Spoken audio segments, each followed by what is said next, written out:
Hello dear friends, कैसे हैं आप सभी। स्वागत है आपका मेरे चैनल स्टडी टेक पर। दोस्तों, आज की इस वीडियो में हम डिस्कस करने वाले हैं सीरीज़ आरसी सर्किट के ऊपर। इस वीडियो में हम देखेंगे कि सीरीज़ आरसी सर्किट क्या होता है और उसका कैलकुलेशंस क्या क्या होते हैं। तो पूरा समझने के लिए वीडियो को लास्ट तक देखिएगा, और अगर चैनल पर नए हैं तो प्लीज़ चैनल को सब्सक्राइब करके बेल आइकन को जरूर प्रेस कर दीजिए। तो चलिए दोस्तों, वीडियो को शुरू करते हैं। दोस्तों, सीरीज आरसी सर्किट क्या होता है। एक ऐसा सर्किट जिसमें एक रजिस्टर और एक कैपेसिटर दोनों एक वोल्टेज सोर्स के माध्यम से सीरीज में कनेक्ट हो, ऐसा सर्किट को हम सीरीज आरसी सर्किट कहते हैं। और ये voltage source AC voltage source है। हमको पता है V इक्वल टू क्या होता है, Vm साइन ओमेगा टी होता है। यहाँ पर V इंस्टेंटेनियस वैल्यू है और Vm क्या है, मैक्सिमम या पीक वैल्यू है। मान लीजिए इस सर्किट में एक करंट फ्लो हो रहा है जिसे हम I से डिनोट करते हैं। आपको पता ही होगा कि यदि कोई कंपोनेंट सीरीज में कनेक्ट हो तो उनके अक्रॉस जो वोल्टेज होता है वो डिवाइड हो जाता है। यहाँ पर टोटल वोल्टेज क्या है, V है। अब ये V जो है दो हिस्सों में डिवाइड हो जाएगा।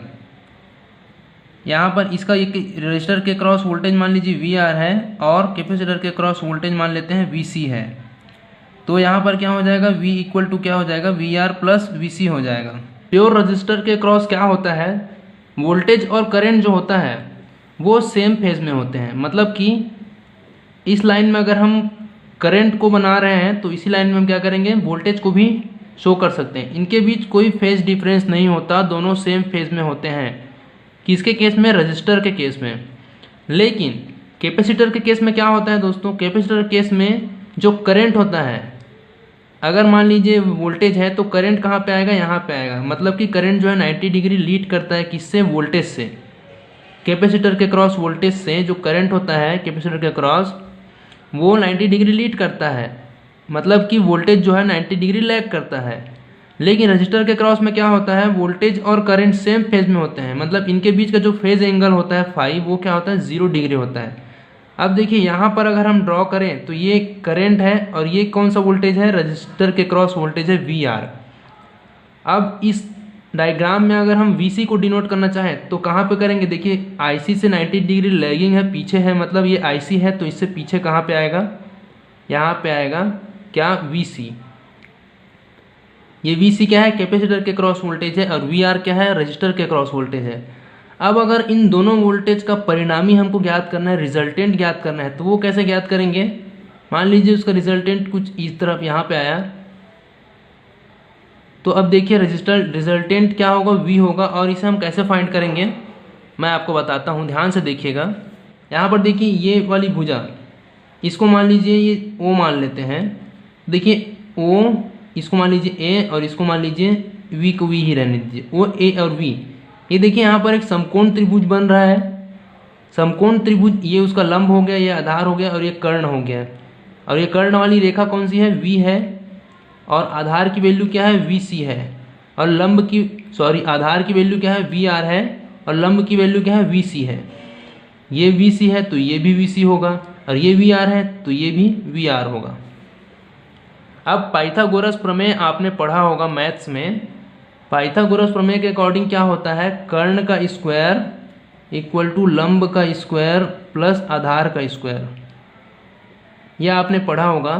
अब इस डायग्राम में देखिए, इस समकोण त्रिभुज में देखिए, कर्ण क्या है, V है तो ये हो जाएगा V का स्क्वायर। लंब क्या है, VC है, VC का स्क्वायर प्लस आधार क्या है, VR है, तो ये हो जाएगा VR स्क्वायर। अब देखिए दोस्तों, ये V स्क्वायर है और VC इक्वल टू क्या होता है, V इक्वल टू होता है IR।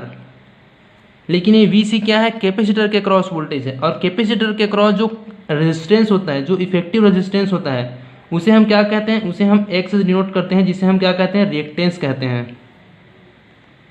और कैपेसिटर के क्रॉस है तो इसे कैपेसिटिव रिएक्टेंस कहते हैं। और इंडक्टर के क्रॉस है तो इंडक्टिव रिएक्टेंस कहते हैं। तो इसे हम XC बोलेंगे। तो VC इक्वल टू हो जाएगा I इंटू XC, और ये हो जाएगा VR। रेजिस्टेंस के क्रॉस क्या होता है, I इंटू R होता है। तो यहाँ पर रख देंगे वैल्यू, तो ये हो जाएगा I into XC square plus I into R square. अगर कैपेसिटिव रिएक्टेंस के बारे में पूरा समझना है तो मैंने उसके ऊपर एक वीडियो बना रखा है, लिंक आई बटन में दे रहा हूँ, जाके देख लीजिएगा।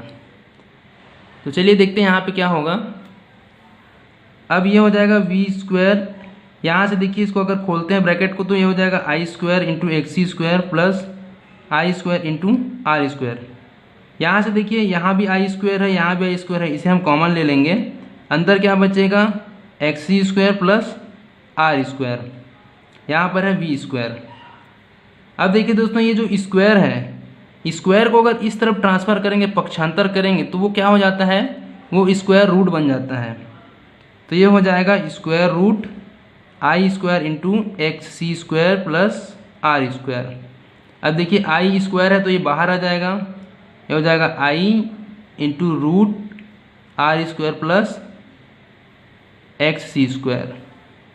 अब इस आई को इस तरफ ले आइए तो ये हो जाएगा v upon I equal to under root are square plus x C square. अब देखिए दोस्तों ओम्स लॉ इक्वल टू क्या होता है, I into R, V is equal to I into R.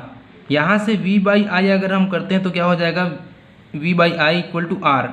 यहाँ पर देखिए यहाँ पर भी v बाई आई है, यहाँ पर भी v बाई आई है, तो हम ऐसा लिख सकते हैं r इक्वल टू क्या हो जाएगा, r root are square plus x C square. मतलब कि ये तो रजिस्टिव सर्किट के लिए था और यहाँ पर हम आरसी सर्किट की बात कर रहे हैं जहाँ पर रजिस्टर भी है और कैपेसिटर भी है। तो दोस्तों ये क्या हो जाएगा, v by I equal to हम लिखेंगे z। इस z को ही दोस्तों क्या कहते हैं, इम्पिडेंस कहते हैं या प्रतिबाधा। आरसी सर्किट के लिए v by I equal to हो जाएगा z और z इक्वल टू हो जाएगा क्या, आर स्क्वायर प्लस एक्स सी स्क्वायर। मतलब कि यदि कोई सीरीज आरसी सर्किट है या पैरेलल आरसी सर्किट है और उसमें R लगा है और कैपेसिटेंस लगा है, तो उसका जो प्रभावी प्रतिरोध होगा, मतलब जो इफेक्टिव रेजिस्टेंस होगा, टोटल रेजिस्टेंस जो होगा, उसे ही हम Z से डिनोट करेंगे, प्रतिबाधा बोलेंगे। उसका वैल्यू होगा आर स्क्वायर प्लस एक्स सी स्क्वायर, यानी कि रेजिस्टेंस का स्क्वायर प्लस कैपेसिटिव रिएक्टेंस का स्क्वायर रूट में। तो ये एक फार्मूला निकल के आता है, इसे आप याद रखिए, ये बहुत काम आने वाला है आपके। यहाँ पर अगर आप एक्स सी की वैल्यू रखना चाहते हैं तो वो भी रख सकते हैं। एक्स सी इक्वल टू क्या होता है, 1 अपॉन ओमेगा सी होता है। इस इक्वेशन में अगर एक्स सी की वैल्यू रखते हैं तो ये हो जाएगा root are square plus 1 upon omega c square, ये हो जाएगा। मान लीजिए वोल्टेज और करंट के बीच एंगल जो है वो फाई है, तो यदि हम टेन फाई निकालते हैं यहाँ से, टेन फाई या टेन थीटा, तो टेन थीटा इक्वल टू क्या होता है, आपने पढ़ा होगा ज्योमेट्री में, टेन थीटा इक्वल टू होता है लंब अपॉन आधार। समकोण त्रिभुज में देखिए लंब कौन सा है, ये हमारा लंब है और लंब क्या है, VC है, और आधार क्या है, ये आधार है और आधार की वैल्यू क्या है, देखिए यहाँ पर देखिए VR है, ये दोनों सेम है ना, यहाँ से यहाँ तक, यहाँ से यहाँ तक डिस्टेंस सेम है, तो आधार क्या है, VR है, तो यहाँ से हो जाएगा VC अपॉन VR। अब इसमें वैल्यू रख देंगे, VC का वैल्यू क्या था, I इंटू एक्स सी, और VR का वैल्यू क्या था, I इंटू आर। यहाँ से देखिए I और I कैंसिल हो जाएंगे, बचेगा क्या, tan phi equal to x c upon r. अब एंगल का वैल्यू निकालना है तो फाई को यहीं रहने दीजिए, फाई ही हमारा एंगल है V और I के बीच। ये हो जाएगा, टेन को इधर रिप्लेस करेंगे तो ये हो जाएगा tan inverse x c upon r. तो दोस्तों ये होता है आरसी सर्किट के लिए वोल्टेज और करंट के बीच फेज एंगल। तो दोस्तों उम्मीद करता हूँ आपको ये वीडियो बहुत अच्छा लगा हो और लास्ट तक समझ आया होगा। दोस्तों अगर वीडियो समझ आया तो प्लीज़ लाइक कीजिए, और अगर आप मेरे चैनल पर नए हैं तो प्लीज़ चैनल को सब्सक्राइब कीजिए और साथ ही साथ बेल आइकन को प्रेस करके ऑल पे क्लिक कीजिए, जिससे हमारे आने वाली वीडियो की सारी नोटिफिकेशन आपको मिलती रहेगी। तो चलिए दोस्तों वीडियो को समाप्त करते हैं यहीं पर, तब तक के लिए बाय बाय, टेक केयर, जय हिंद।